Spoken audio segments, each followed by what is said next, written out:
श्री ब्रह्मचैतन्य महाराज गोंदवलेकर प्रवचन. आज 14 जुलै. गुरु सांगेल तेच साधन. परमार्थ म्हणजे काय हे मी तुम्हाला अगदी थोडक्यात सांगतो. परमार्थाचे जर काही मर्म असेल तर आसक्ती सोडून प्रपंच करणे हे होय. ज्याने आपल्याला प्रपंच दिला त्याचाच तो आहे असे समजून वागले म्हणजे आपल्याला त्याबाबत सुखदुःख बाधत नाही. हे साधण्यासाठी गुरुमुखाने दिलेले परमात्म्याचे नाम आपण घेत असावे. गुरु कुणाला करावे? जिथे आपले समाधान होते तेच गुरुपद म्हणावे. गुरुपद कुठेही एकच असते. गुरुला कुठे आडनाव असते का?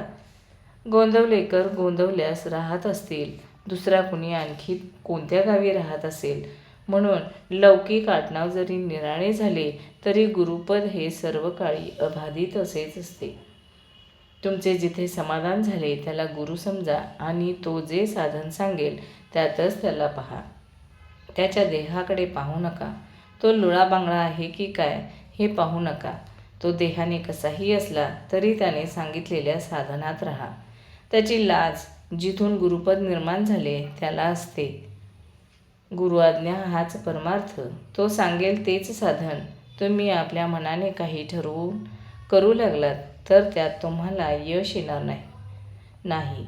अभिमान धरून काही करू लागलात तर ते साधणार नाही. म्हणून अभिमान सोडून गुरुकडे जा. गुरु सांगेल तेच साधन हे पक्के लक्षात ठेवा. खरा परमार्थ हा लोकांना उपदेश करण्यासाठी नाही, तो स्वतः करता आहे. आपला परमार्थ जगाला जितका कमी दिसेल तितका आपल्याला फायदेशीर आहे. जगातल्या मोठेपणात मुळीच सार्थकता नाही. खरा मोठेपणा नसताना उगीच मोठेपणा वाटणे हा तर फार मोठा घात आहे. एकाने कोळशाचे दुकान घातले आणि दुसऱ्याने पेढ्याचे दुकान घातले. दुकान कशाचेही असले तरी शेवटी फायदा किती होतो याला महत्त्व आहे.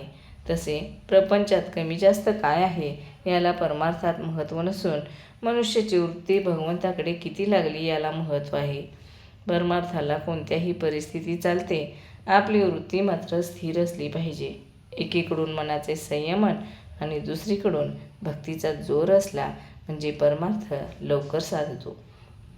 खरोखर परमार्थ इतका सोपा आहे की तो सहज रीतीने करता येतो. पण गंमत अशी की तो सोपा आहे म्हणून कुणीच करत नाही. प्रपंच हा परमार्थाच्या आडकाठीसाठी नाही, तो परमार्थासाठीच आहे हे पक्के लक्षात ठेवावे. साधकाने देहाचे कर्तव्य प्रारब्धावर टाकून मनाने मात्र ईश्वरोपासना करावी. हृदयी ठेवावा राम, हृदयी ठेवावा राम, मुखी सदा त्याचे नाम. हातात असावे प्रपंचाचे काम, हेच खरे परमार्थाचे मर्म. धन्यवाद.